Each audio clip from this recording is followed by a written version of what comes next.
This is great for ambient, hey? Tell us about that. So first, I used we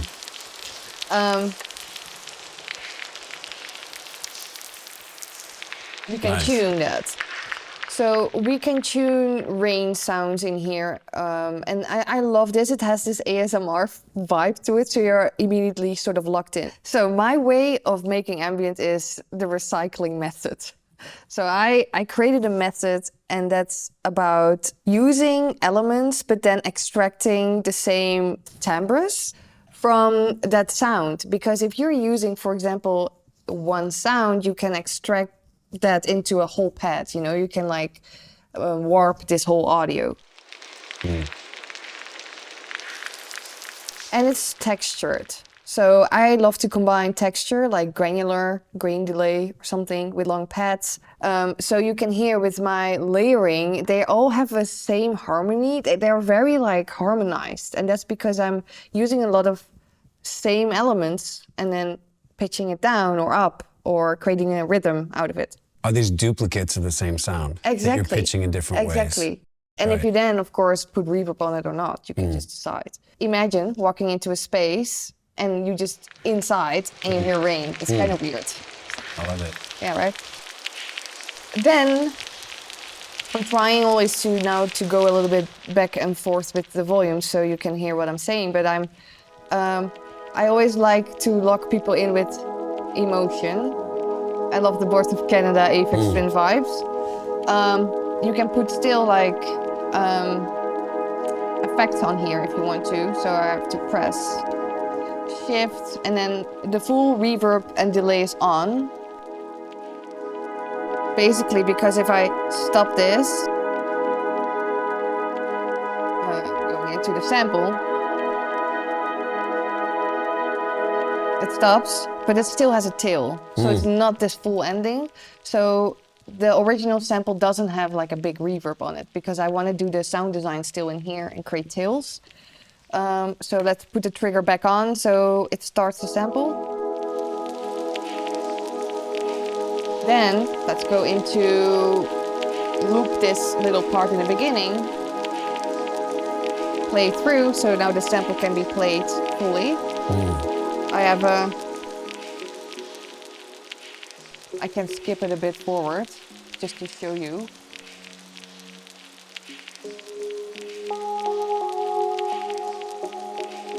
It's a little sequence I create with an Euclidean sequencer, and I recorded a full sample, just because I want that people give a good. It's just kind of, and we want contrast, right? So I need to put a sub or a bass in it. There's a sub just to create contrast to the rest of all the elements.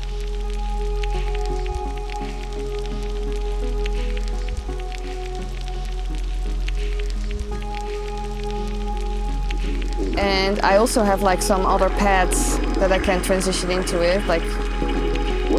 It's beautiful. Thanks.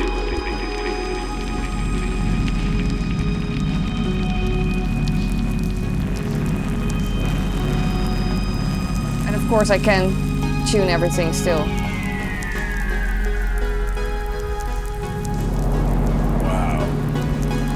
Oh. Beautiful. Yeah. Love that. That's super clever.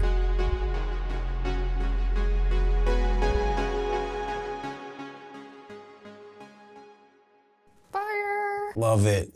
Nice. Nadia, so nice to see you. Thank you for having us. Thank you for having me. Nadia Struiwigh. Yes. Out of 1 to 10, did I get an 8, a 6, 2? I think this was Tell me the pretty truth. close to like a 9, to be honest. Been sweating that one. You. Did you start as a DJ or as a live performer? I'm a coder, you know, and I was a gamer, and I studied actually for architecture, and there's so much overlap with music. And when I started, I was a massive raver, to be honest. Like, I was at every party and I was like dancing. I was like, there is something more to this besides community, you know? Sounds do something with us. And I remember the first time when I walked into the club and I was like, yeah, this is it. That's what I need to do. Felt natural. It was so natural, but at the same time, I was playing on an old laptop. It had like a DAW on it, and I was just with my headphones every day in my bed making music. And I feel like because I was a heavy gamer, it was a natural progression for me to do music. I love how your music is so diverse. A lot of people have a lane. You have many lanes, or maybe no lanes. How does rhythm play out on that? I grew up with everything, you know, like my parents, they listened to Enya, to Pink Floyd and Dire Straits, and then I heard like the early Gabber from Rotterdam, you know, like everything is in my world combined. So it's not about genre at all. It's like, that's more the boxes we have to place ourselves in, or labels so people understand us better. But actually it's just moods, you know. If I'm in ambient mood, I'm just mellow and chilled and I feel like very filmic. And then sometimes I'm feeling in this energetic drum and bass and I'm like, yeah, I just want to put myself in these spaces, you know. And the good thing is with making music is we can create these spaces ourselves. I love that approach too, because I think it reflects our lives. It's not like we live our life in one, you know, our heartbeat fluctuates. Pace of life fluctuates, right? We were talking before how we were both playing fast music, 150 and up, but you like to set the tempo half time. Yes. But then program it double time. What's the advantage of doing that?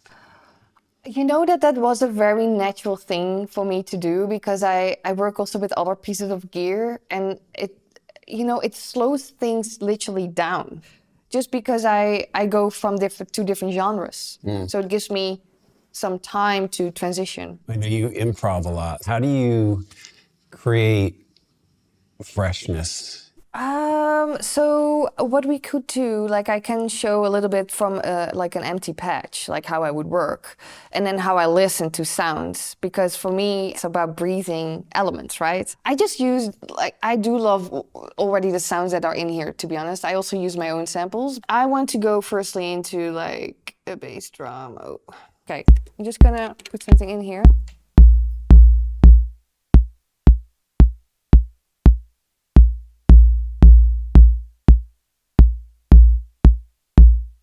Yeah, so it's a little bit of variation. So because I don't believe in sounds are static, right? Even I use static machines.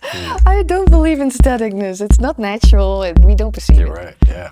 I don't know how is that for you, but No, I agree. Yeah, that's where you bring that kind of breathing element, that living element to the music. exactly. So contrasts. If we are working all the time in the lower frequencies, we don't know where we are at in our spectrum, right? Because we can't relate ourselves to something else. Yeah, Like, you know the context. exactly. Right. You sit there, I sit here, so we know there is this space between us, a measurement. So what I'm doing, I create just a little bit of, maybe this is a little bit of a jump out. Just.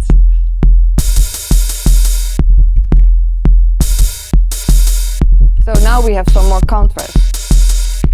But now I feel like this is way too much prominent. I can also just go into this actually. Got a little CR78, yeah.